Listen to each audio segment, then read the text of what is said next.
de l'eau balancée par des hélicoptères, un peu comme sur un incendie, on parviendrait à remplir la piscine ou le combustible nucléaire et à refroidir les brûleurs, j'allais dire.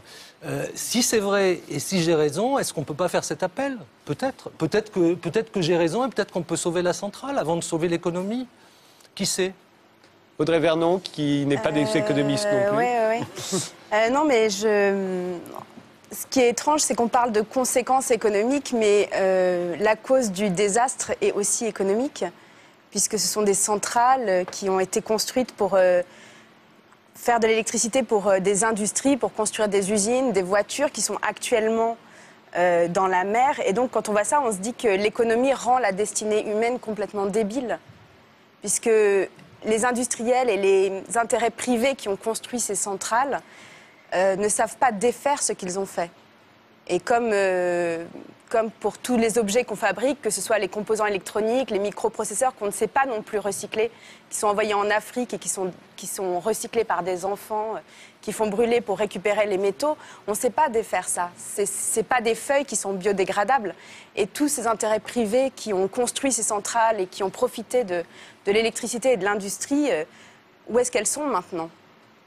Et puis surtout, après, penser au fait qu'on va manquer de composants électroniques pour les smartphones, alors que des millions de gens vont sûrement mourir à cause de ces radiations.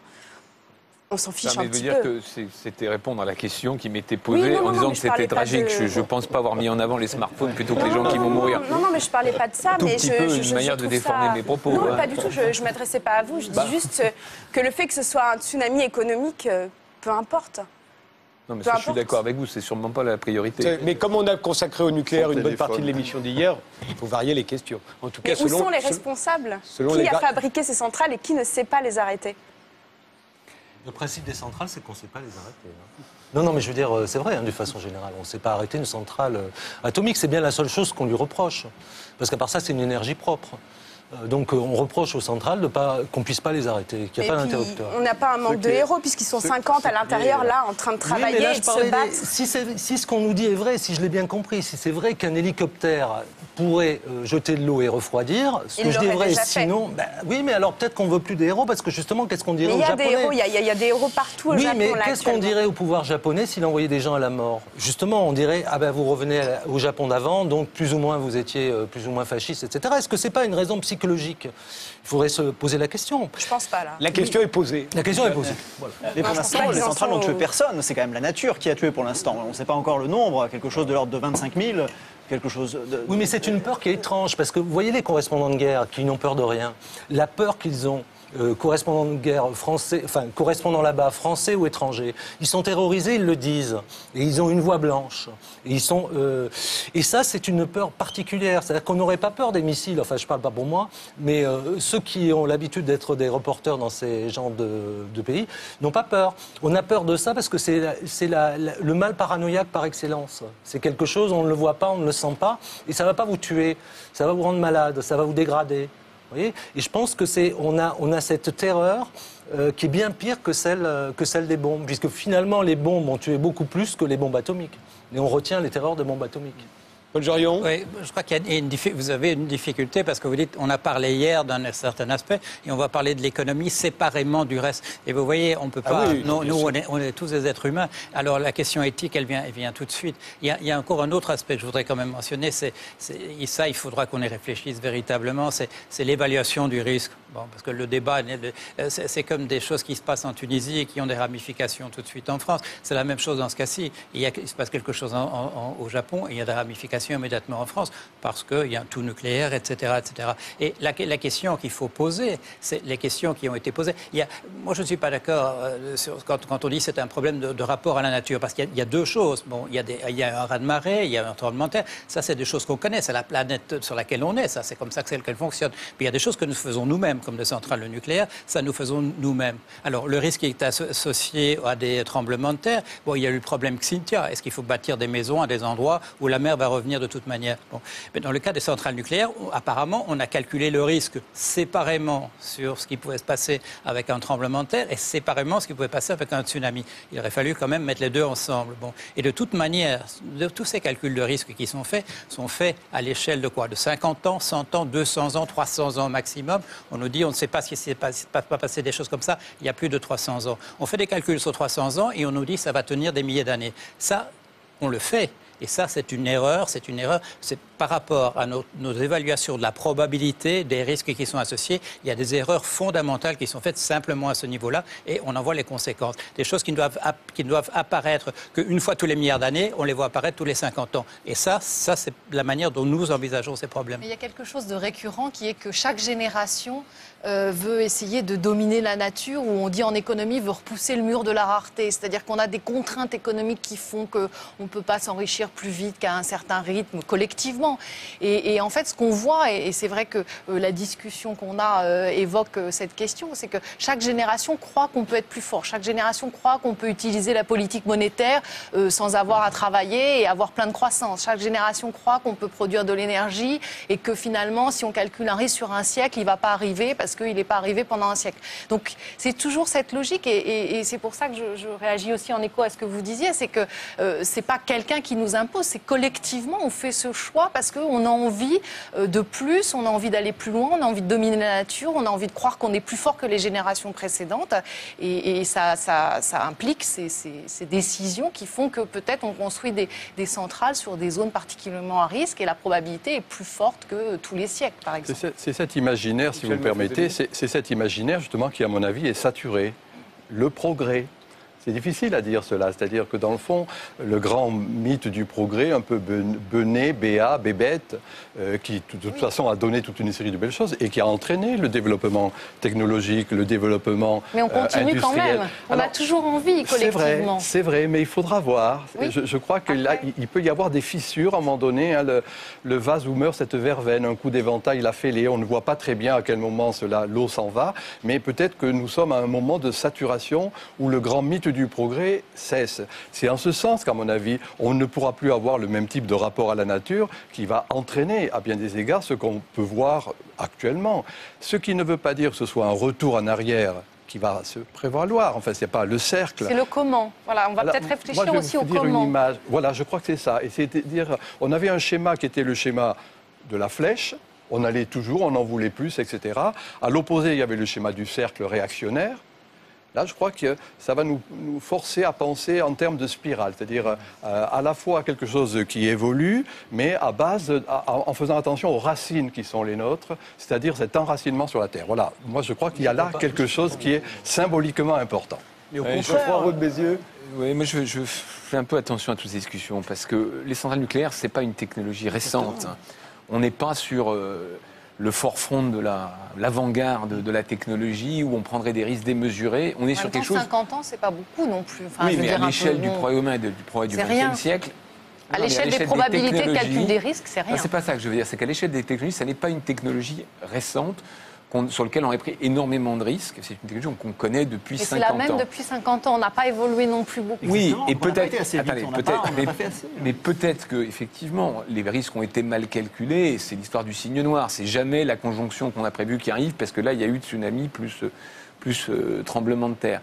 Il n'empêche que si le balancier va dans l'autre sens, et moi je crois assez que le balancier va dans l'autre sens, bien avant on le voit bien avec l'instauration du principe de précaution dans la Constitution. C'est la fin du progrès comme idéologie, ça c'est vrai, mais aussi c'est la fin du progrès du bien-être matériel. Et aller expliquer ça aux centaines de millions de Chinois ou d'Indiens qui, eux, attendent ce progrès pour s'enrichir, pour améliorer leur vie, pour améliorer leur bien-être, je ne suis pas sûr que leur désir collectif soit le même que le nôtre. Nous, on est une nation, enfin l'Europe, pour faire simple, ne croit plus au progrès bien avant l'histoire du tsunami. On le voit tous les jours dans les enquêtes, les Français sont les plus pessimistes, etc. Je pense que tout ça, ça va nous rétrécir encore un peu, nous rétrécir sur nos ambitions, rétrécir sur nos envies et nous rétrécir sur notre capacité à prendre des risques. Et je trouve ça quelque part dommage. Justement, puisque vous parlez des Français, on va y venir, puisque c'était le sujet de cette émission. C'est pour ça que je vous avais invité, puisque la publication, on vient d'assister à la clôture des publications des résultats annuels des entreprises. On a pu constater des profits records pour les entreprises du CAC 40, c'est-à-dire les 40 plus grandes entreprises françaises cotées en bourse. Elles sont revenues à leur niveau de profit d'avant la crise. Et évidemment, ça a posé des problèmes. Dès qu'on a eu connaissance des augmentations de la part des dividendes qui allaient être faites aux actionnaires, forcément, je propose de regarder un extrait. Je crois que c'était le Soir 3 d'ailleurs qui l'évoquait. Ce n'est pas une simple remontée, mais un véritable record. Après avoir baissé pendant 3 ans, les dividendes versés par les entreprises du CAC 40 devraient atteindre près de 40 milliards d'euros cette année, du jamais vu. Au palmarès des entreprises les plus généreuses envers leurs actionnaires, Total arrive en tête, avec 5,3 milliards d'euros reversés. Suivent France Télécom et GDF Suez. Mais le plus impressionnant dans cette étude, c'est le niveau de rendement des actions. Près de 9% pour celle de France Télécom, 6,7% pour Vivendi, 6% pour Total. Ça, c'était les projections en janvier, mais ça s'est avéré exact, 40 milliards de profits, de dividendes qui ont été redistribués, plus de 85 milliards de profits, une augmentation, 87 milliards, une augmentation de 85% par rapport à l'année dernière.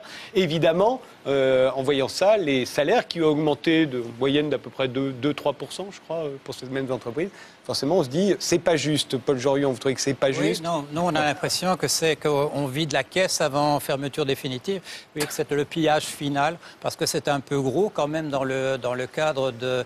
c'est seulement 4 ans ou 3 ans après la crise. C'est un petit peu comme les États qui aident les banques, et puis une partie de cet argent est utilisée pour faire du lobbying contre les États, ou est utilisée simplement pour distribuer comme bénéfice. On a l'impression qu'il y a un peu de la panique au sommet, et qu'on se dit on va ramasser autant d'argent qu'on peut le plus vite possible. C'était déjà visible en 2008, au moment de l'effondrement. Alors la réaction tout de suite, c'est pas « Ah, attendez, on va quand même tout ça redistribuer ça autrement pour que ce soit plus juste ». Non, c'est de dire « Allez, on prend ce qui reste avant qu'on termine ». Et ici, quelle justification à ce que la part qui revient au salaire soit au minimum, c'est des 4%, des 2%, des 3%, et que tout le reste est distribué entre investisseurs et dirigeants d'entreprise. Il n'y a qu'une justification, alors que l'argent est déjà totalement concentré dans quelques mains. Il y a des exemples tout de suite, tout le temps. Il ne faut pas reparler de nouveau de l'affaire Bettencourt et ainsi de suite.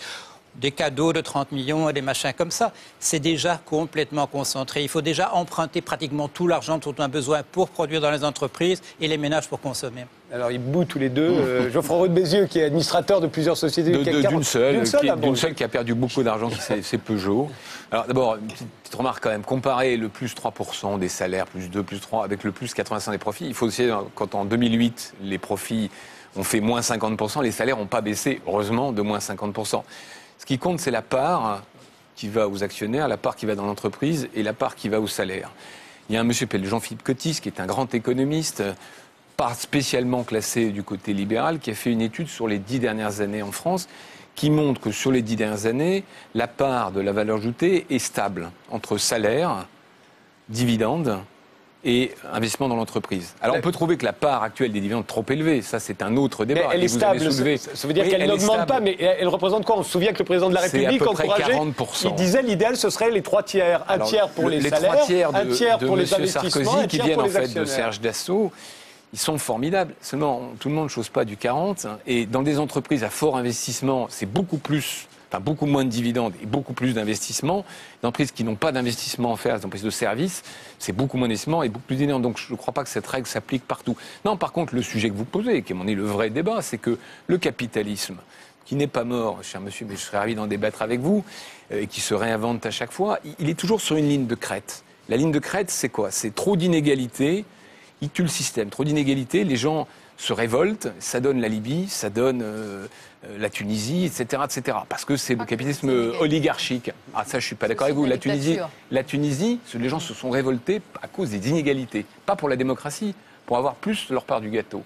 Et puis, dans l'autre sens, quand vous avez trop d'égalité, les gens qui prennent l'initiative, qui créent de la richesse, n'entreprennent plus. C'est la Suède des années 80, c'est à l'extrême le modèle soviétique, c'est Chavez, c'est Cuba.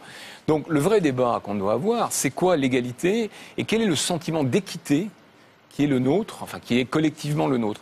Et là où je peux éventuellement vous rejoindre, c'est que oui, malgré le fait que la part des salaires n'ait pas évolué, c'est toujours la même, il y a un sentiment très clair en Europe et en France en particulier, mais pas qu'en France, que l'équité n'est plus là.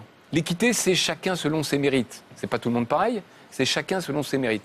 Et c'est, je pense, le vrai débat qu'on doit avoir aujourd'hui. On y reviendra, mais continuons sur ces résultats-là. Mathilde Lemoine. Et pour ce débat, il y a deux raisons, de mon point de vue, pour lesquelles il y a ce sentiment d'inéquité. La première, c'est que depuis le milieu d'année 2009, la productivité des entreprises en moyenne a à nouveau augmenté. C'est-à-dire que les entreprises ont pu licencier, on a perdu près de 500 000 emplois en